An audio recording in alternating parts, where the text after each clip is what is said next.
कहानी की शुरुआत में हम जॉन नाम के एक रिटायर्ड सोल्जर को देखते हैं जो वॉर में अपने दोस्तों को खोने के बाद बहुत गहरे दुख और तनाव में जी रहा था। उसका दर्द इतना बढ़ गया था कि वो अपनी जान लेने का फैसला करता है। वो रिवॉल्वर में गोलियां भरता है और खुद को मारने की कोशिश करता है, लेकिन उसकी ये कोशिश नाकाम हो जाती है क्योंकि वो जिंदा बच जाता है। इसके बाद जॉन अपने दर्द से छुटकारा पाने के लिए शराब खरीदने के लिए ग्रोसरी स्टोर जाता है। जैसे ही वो सामान लेकर निकलने वाला था, अचानक दो हथियारबंद लुटेरे स्टोर में घुस जाते हैं और स्टोर के मालिक से पैसे लूटने लगते हैं। जॉन इस हंगामे से बेफिक्र शॉपिंग करने में बिजी रहता है। तभी एक लुटेरा उसकी ओर बंदूक तानता है और उसे धमकाता है, लेकिन जॉन पीछे हटने की बजाय उसके सामने पत्थर की तरह खड़ा रहता है। वो कहता है, अगर गोली चलानी है तो मेरे सिर पर चलाओ ताकि सब जल्दी खत्म हो जाए। जल्द ही वो चोर समझ जाते हैं कि ये आदमी साइको है, लेकिन तब तक जॉन का सब्र जवाब दे चुका होता है।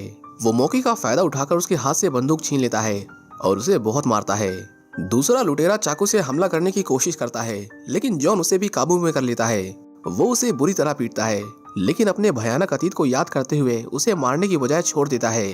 जॉन लुटेरों से छीने गए पैसे स्टोर के मालिक को लौटा देता है और अपने लिए शराब लेकर घर वापस लौट आता है। घर पहुंचने पर उसकी मानसिक हालत और बिगड़ जाती है। वो घंटों तक एक्सरसाइज करता है, खुद को शारीरिक और मानसिक रूप से थकाने की कोशिश करता है। अगले दिन उसकी बहन सिंडी उससे मिलने आती है। वो जॉन को बताती है कि वो कई दिनों से उसे कॉल कर रही थी, लेकिन उसने कोई जवाब नहीं दिया। सिंडी जॉन को ये भी बताती है कि वो ब्राजील जा रही है, जहां वो झुग्गी झोपड़ियों में रह रहे गरीब लोगों की मदद करेगी। अगली सुबह जब जॉन गहरी नींद में होता है, सिंडी चुपचाप उसे अलविदा कहती है और ब्राजील के लिए रवाना हो जाती है। इसके बाद हमें ब्राजील के स्लम्स को दिखाया जाता है, जहां क्राइम इतना बढ़ चुका है कि पुलिस प्रशासन भी उसे रोकने में असफल है। बताया जाता है कि इस बढ़ते क्राइम की जड़ कुछ जापानीज गैंगस्टर्स हैं जो जापान से इलीगली ब्राजील आए थे और सालों से यहाँ के यूथ को बर्बाद कर रहे हैं। ड्रग्स, किडनैपिंग, मर्डर यहाँ बहुत आम बात है। एक दिन दो पुलिस ऑफिसर इलाके में गश्त लगा रहे थे, तभी एक छोटा बच्चा दौड़ता हुआ उनके पास आता है और कैटरीना को बताता है कि समुद्र किनारे एक लड़की बेहोश पड़ी है। कैटरीना तुरंत उसे बचाने जाती है और हम देखते हैं कि वो औरत कोई और नहीं बल्कि सिंडी थी, जिसे लोकल लोगों ने पीट पीट कर मरने के लिए छोड़ दिया था। कैटरीना तुरंत एम्बुलेंस बुलाती है और सिंडी को अस्पताल ले जाया जाता है। ये खबर तेजी से फैलती है और ब्राजील के दो और पुलिस ऑफिसर्स थियागो और कार्लो तक पहुंचती है। वे दोनों अमेरिकन एम्बेसी जाते हैं और एम्बेसडर रेडली को घटना की जानकारी देते हैं। रेडली तुरंत जॉन को कॉल करता है और उसे उसकी बहन पर हुए हमले के बारे में बताता है। जॉन ये खबर सुनते ही टेंशन में आ जाता है और तुरंत ब्राजील जाने का फैसला करता है। वहीं ब्राजील में कैटरीना, थियागो और कार्लो इस मामले की तह तक जाने की कोशिश कर रहे थे, लेकिन कोई गवाही देने के लिए आगे नहीं आता। कैटरीना वहाँ के लोगों को फ्री की बियर बांटती है, लेकिन थियागो उसका मजाक उड़ाते हुए कहता है कि ये गंदी नाली के कीड़े एक बियर की बोतल के बदले अपना मुंह नहीं खोलेंगे। इसी बीच थियागो एक क्रिमिनल को पकड़ लेता है जो अवैध हथियार बेच रहा था, लेकिन जैसे ही वो उसे गिरफ्तार करता है, उस इलाके के गैंगस्टर्स उसे घेर लेते हैं। थियागो इस मैटर को बात से सुलझाना चाहता था, इसलिए वो गैंग के बॉस के साथ एक सौदा करता है। वो कहता है कि अगर उनका सबसे ताकतवर आदमी मेरे दोस्त कार्लो को हरा देगा तो वे इस इलाके से हट जाएंगे, लेकिन अगर कार्लो जीतता है तो उनकी गैंग का कोई भी आदमी पुलिस इन्वेस्टिगेशन में दखल अंदाजी नहीं करेगा। दोनों में फाइट शुरू होती है। उनकी गैंग का आदमी कार्लो को हराने की पूरी कोशिश करता है, लेकिन कार्लो से कहीं ज्यादा ताकतवर था। वो उसे बहुत मारता है और पीट पीट कर उसे मार डालता है। थियागो उन गैंगस्टर्स को वार्निंग देता है कि वो इस इलाके की जांच कहीं भी कभी भी कर सकता है और आज के बाद अगर किसी ने उसे रोकने की कोशिश की तो अंजाम बुरा होगा। वहीं दूसरी ओर जॉन जब ब्राजील पहुंचता है तो रेडली उसे रिसीव करने आता है और दोनों तुरंत हॉस्पिटल जाते हैं, जहां उसकी बहन सिंडी का इलाज चल रहा था। पता चलता है कि सिंडी कोमा में जा चुकी थी और उसकी हालत बहुत गंभीर थी। अस्पताल में जॉन थियागो से मिलता है जो इस मामले की जांच कर रहा था। जॉन थियागो से पूछता है कि उसकी बहन के साथ ऐसा क्यों हुआ, जबकि वो तो सिर्फ गरीबों की मदद कर रही थी। जिसके बाद थियागो जॉन को क्राइम सीन पर ले जाने का फैसला करता है। जब वे उस इलाके में पहुंचते हैं तो जॉन देखता है कि वो जगह गैंगस्टर्स और धंधा करने वाली औरतों से भरी हुई थी। वहां उसकी मुलाकात कैटरीना से होती है। वो बात कर ही रहे थे कि तभी एक तेज आवाज आती है। जॉन को लगा कि ये गोली चलने की आवाज है। वो कैटरीना से रिवॉल्वर लेता है, पर जल्दी उसे एहसास होता है कि ये गोली नहीं बल्कि ये कार की आवाज थी। गैंगस्टर्स जॉन को बंदूक के साथ देकर उस पर हमला करने की धमकी देते हैं, लेकिन थियागो उन गैंगस्टर्स को शांत करता है। जॉन उनसे माफी मांगता है, ये कहते हुए कि वो बहुत थका हुआ है।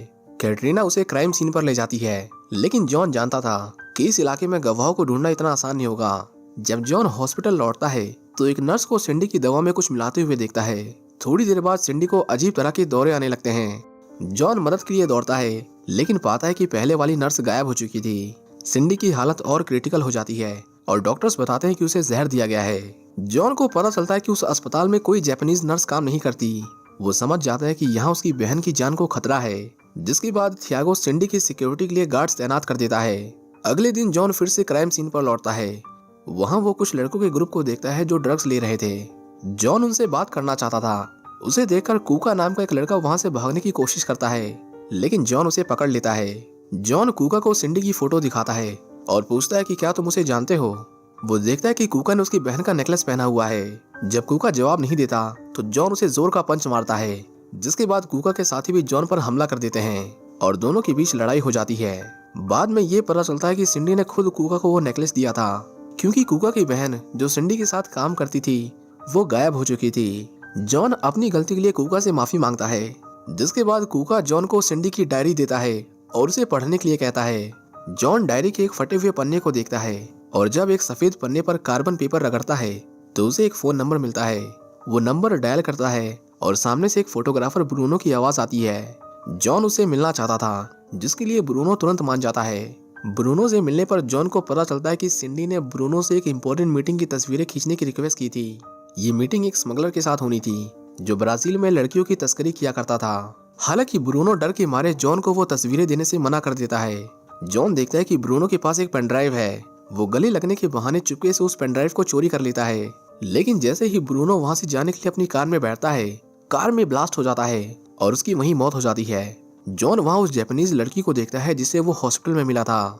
वो उसका पीछा करता है, लेकिन वो लड़की भाग जाती है। जॉन हमलावरों पर फायर करता है और उनमें से कुछ को मार गिराता है, लेकिन बाकी के हमलावर भाग जाते हैं। जॉन एम्बेसी पहुंचता है और फटाफट उस पेनड्राइव को ओपन करता है।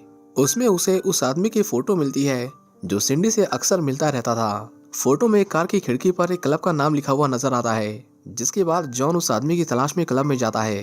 क्लब में जॉन उस आदमी को देखता है जो हाथ में एक बैग लिए बाथरूम में जा रहा था। जॉन उसका पीछा करता है, लेकिन सिक्योरिटी गार्ड उसे रोक लेता है। जॉन अपने आसपास देखता है और गार्ड को मारकर बाथरूम में घुस जाता है। अंदर उसकी मुलाकात लीमा नाम के एक स्मगलर से होती है। जॉन उसे सिंडी के बारे में पूछता है, लेकिन लीमा उसे कुछ भी बताने से मना कर देता है। जल्द ही जॉन का सब्र जवाब दे देता है और जॉन उसे बहुत टॉर्चर करता है। आखिरकार लीमा टूट जाता है और बताता है कि किसी ने सिंडी से कहा था कि मैं इलीगल काम करता हूँ, इसीलिए वो मुझसे मिलना चाहती थी। लेकिन जब सिंडी उसे मिलने आई तो उसके एक क्लाइंट ने उन्हें साथ में देख लिया। वही आदमी सिंडी की इस हालत का जिम्मेदार है, उसी ने सिंडी को मारा था। लीमा जॉन को उस आदमी का पता देता है, लेकिन जॉन उसे वार्निंग देता है कि अगर उसकी बात झूठ निकली तो उसे उसकी कीमत चुकानी पड़ेगी। इसी बीच थियागो अपनी टीम के सबसे बेस्ट ऑफिसर्स को इकट्ठा करता है और ड्रग माफिया और गैंगस्टर्स के गिरोह के खिलाफ एक बड़े ऑपरेशन की शुरुआत करता है। वहीं दूसरी ओर जॉन लीमा के बताए हुए पते पर पहुंचता है। ये जगह क्रिमिनल्स और इलीगल कामों का अड्डा है। वहां जॉन उस जापानीज लड़की को देखता है जिसने हॉस्पिटल में उसकी बहन को मारने की कोशिश की थी। वो लड़की भी जॉन को पहचान लेती है और अपने बॉस हिरीमोटो को उसकी जानकारी देती है। गैंगस्टर्स को ऑर्डर दिया जाता है कि जॉन को मार दिया जाए, लेकिन ये काम बहुत सावधानी से किया जाए ताकि कोई हंगामा ना हो। जॉन को एक आदमी भीड़ से दूर बालकनी की ओर ले जाता है। वहां से जॉन देखता है कि लड़कियों को स्मगलिंग के लिए ले जाया जा रहा था। उसकी नजर मारिया नाम की एक लड़की पर पड़ती है और उसे याद आता है कि वो तो कूका की बहन थी जो सालों से लापता है। तभी पीछे से वो आदमी जॉन का गला काटने की कोशिश करता है। जॉन खुद को संभालते हुए उसे अपने बैग से पीट पीट कर बेहोश कर देता है। वो चुपके से उस जगह पहुंचता है जहां लड़कियों को बंद करके रखा गया है और उन्हें बचाने की कोशिश करता है। इसी बीच थियागो और उसकी पुलिस टीम गैंगस्टर पर छापेमारी कर रही थी। एक ऑफिसर एक सस्पिशियस कार का पीछा करते हुए 2 लोगों को पकड़ लेता है जो लड़कियों को किडनैप कर रहे थे। ऑफिसर एक को मार देता है और दूसरे जापानीज आदमी को अरेस्ट कर लेता है। थियागो और उसका साथी कार्लो वहां पहुंचते हैं। थियागो उस जापानीज आदमी से पूछताछ करने के बहाने उसके सिर पर बंदूक तानता है, लेकिन तभी खुलासा होता है कि थियागो खुद एक धोखेबाज था। वो अपने ऑफिसर को मारकर उस जापानीज आदमी को बचा लेता है। थियागो उससे कहता है कि अब उनकी सिक्योरिटी के बदले मिलने वाली रकम दोगुनी होनी चाहिए। रिवील होता है कि ये सर्च ऑपरेशन तो बस एक बहाना था। असल में थियागो को उन सभी लोगों को मारने के ऑर्डर्स मिले थे जिनसे भी सिंडी ने बात की थी। वहीं दूसरी ओर जॉन को समझ आता है कि ये मामला कितना बड़ा और खतरनाक है। सिंडी पर हमला महज एक हादसा नहीं बल्कि ये गहरी साजिश थी। थियागो का फोन बजता है और फोन पर वही जापानीज लड़की थी जो बताती है कि थियागो को उसके काम के पैसे पोर्ट पर मिलेंगे। फोन रखने के बाद वो लड़की हिरीमोटो को फोन करती है। हिरीमोटो ही इस पूरे गेम का मास्टरमाइंड था। वो लड़की बताती है कि जॉन यहाँ पहुंच चुका है, जिसके बाद हिरीमोटो तुरंत ऑर्डर देता है कि सभी लड़कियों को छुपा दिया जाए और गेस्ट को बिल्डिंग से बाहर निकाला जाए। इसके साथ ही वो उस जापानीज लड़की को सिंडी को मारने के लिए कहता है। हिरीमोटो को जल्द ही पता चलता है कि लीमा ने वो सारे इंपॉर्टेंट डॉक्यूमेंट खो दिए थे जो जॉन के हाथ लगने पर उनके इलीगल बिजनेस का पर्दाफाश कर सकते हैं। गुस्से में वो लीमा को अपनी कटाना से मारकर खत्म कर देता है। वहीं दूसरी तरफ जॉन को घेर लिया जाता है और उसे मारने के लिए एक के बाद एक गुंडे उस पर हमला कर देते हैं, लेकिन कोई भी जॉन के सामने ज्यादा देर तक टिक नहीं पाता। इसी बीच थियागो वहां पहुंचता है और जॉन को सरेंडर करने को कहता है। जॉन उसे बताता है कि हिरीमोटो ने ही सिंडी को मारने की कोशिश की थी। वो ये भी बताता है कि उसने हिरीमोटो के गिरोह के जरिए अगवा की गई लड़कियों को एक गोडाउन में देखा है, लेकिन जब वे गोडाउन पहुंचते हैं तो वहां कोई लड़की नहीं होती, क्योंकि हिरीमोटो ने उन्हें पहले ही कहीं और भिजवा दिया था। जॉन थियागो को वो फेक डॉक्यूमेंट्स दिखाता है जो साबित करते हैं कि हिरीमोटो लड़कियों की तस्करी कर रहा है। थियागो जॉन को थैंक्स कहकर वो डॉक्यूमेंट्स ले लेता है और कहता है कि वो खुद इस केस को इन्वेस्टिगेट करेगा। इसके बाद वो कैटरीना से कहता है कि जॉन को यहाँ से ले जाओ, हम सब संभाल लेंगे।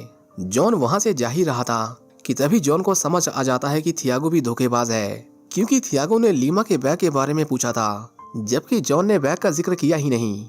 जॉन तुरंत कैटरीना को सिंडी की सिक्योरिटी के लिए उसे हॉस्पिटल जाने को कहता है। अस्पताल में वो लड़की सिंडी को मारने की कोशिश करती है, लेकिन कैटरीना सही समय पर पहुंचकर उसे गोली मार देती है। वहीं दूसरी तरफ थियागो पैसे लेने के लिए पोर्ट पर पहुंचता है, लेकिन उसे ये नहीं पता कि जॉन उसकी कार की ट्रंक में छिपा हुआ है।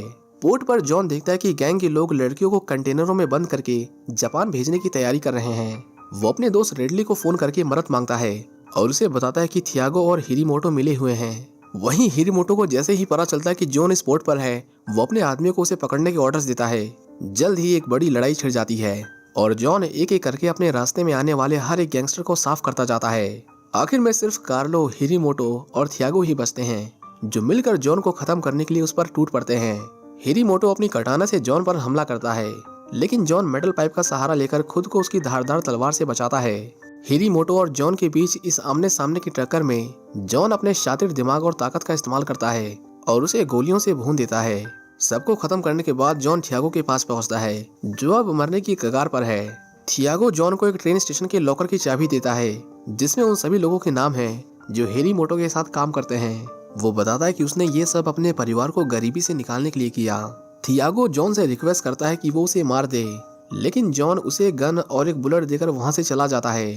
कुछ देर बाद गोली चलने की आवाज आती है, जिससे पता चलता है कि थियागो ने सुसाइड कर लिया था। कुछ ही देर में वहां पुलिस आती है और अगवा की गई सभी लड़कियों को छुड़ा लिया जाता है, जिसमें कुका की बहन मारिया भी होती है। अगले दिन जॉन अस्पताल में अपनी बहन सिंडी से मिलने जाता है, जिसकी हालत अब बेहतर हो रही थी, लेकिन डॉक्टर उसे बताते हैं कि सिंडी को पूरी तरह ठीक होने में समय लगेगा, हो सकता है सालों लग जाएं, लेकिन वो ठीक हो जाएगी। बाद में जॉन रेडली से मिलता है, जो उसे सरकार के लिए काम करने का एक ऑफर देता है। जॉन पहले तो मना करता है, लेकिन रेडली उसे बताता है कि अगर तुम सरकार के लिए काम करते हो तो सरकार सिंडी के इलाज का सारा खर्च उठाएगी, ये मेरा तुमसे वादा है। ये सुनकर जॉन काम करने के लिए मान जाता है। रेडली उसे उसके पहले मिशन की फाइल सौंपता है और ये कहानी यहीं खत्म हो जाती है। उम्मीद करते हैं कि आपको ये वीडियो पसंद आई होगी। अगर आप हमारे चैनल पर नए हैं तो चैनल को सब्सक्राइब जरूर करें और बेल आइकन को दबाना ना भूलें, ताकि जब भी हम नया वीडियो लाएं आपको उसका नोटिफिकेशन सबसे पहले मिले।